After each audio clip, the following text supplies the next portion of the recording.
In my last video, I showed you two ways that you could cut video, but mentioned the cut page without actually showing it. So here it is. As a true beginner in Resolve, anything you can do to reduce decisions and repetitive work is going to save you time.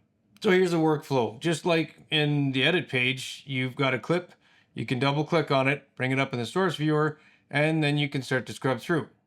Scrubbing through, you'll find the pieces that you want in order to put them on your timeline. Down here, this is your waveform. Every time these lines are jumping up, that means there's audio in there. Click here, hit I for my in point, scrub through, and hit O for my out point. Now all I gotta do is grab it, drop it down on the timeline. Again, I, scrub through, O, drop it on the timeline. That's it. No slicing, no razor tool, no messing around. In, out, drag. So that's pretty fast on its own, but here's where it gets even better. I'm talking about the source tape. You're going to find it in the top left-hand corner of your source viewer right here. This little guy here looks like a comic strip or a little film strip. Click on that.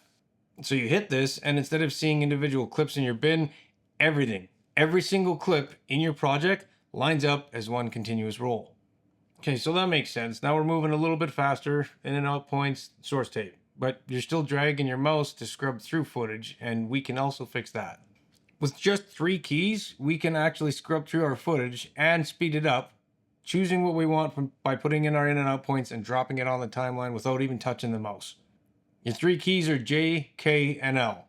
J goes backwards, K plays and pauses, and L goes forward.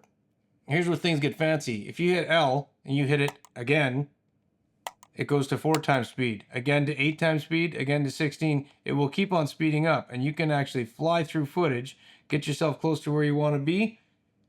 You hit K, we'll pause it. And the same thing happens in reverse.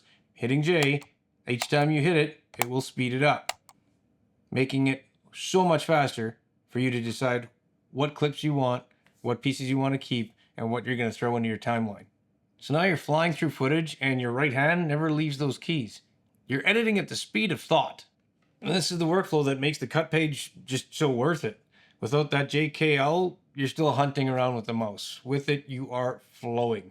And instead of clicking and dragging it down, you can hit F9 to insert it right into your timeline. If you don't want to build your entire workflow from scratch, I've got a free template. It's in the description below. Your structure, your folder setup, everything's ready for you to go, so you can just start editing. And if this helped you get faster on the cut page, like the video, subscribe, hit the bell, you know what to do. And tell me in the comments, are you using the cut page or the edit page? I'm curious, especially if you're new to Resolve. That's it for today. Say hi to DaVinci for me, and I'll catch you in the next one.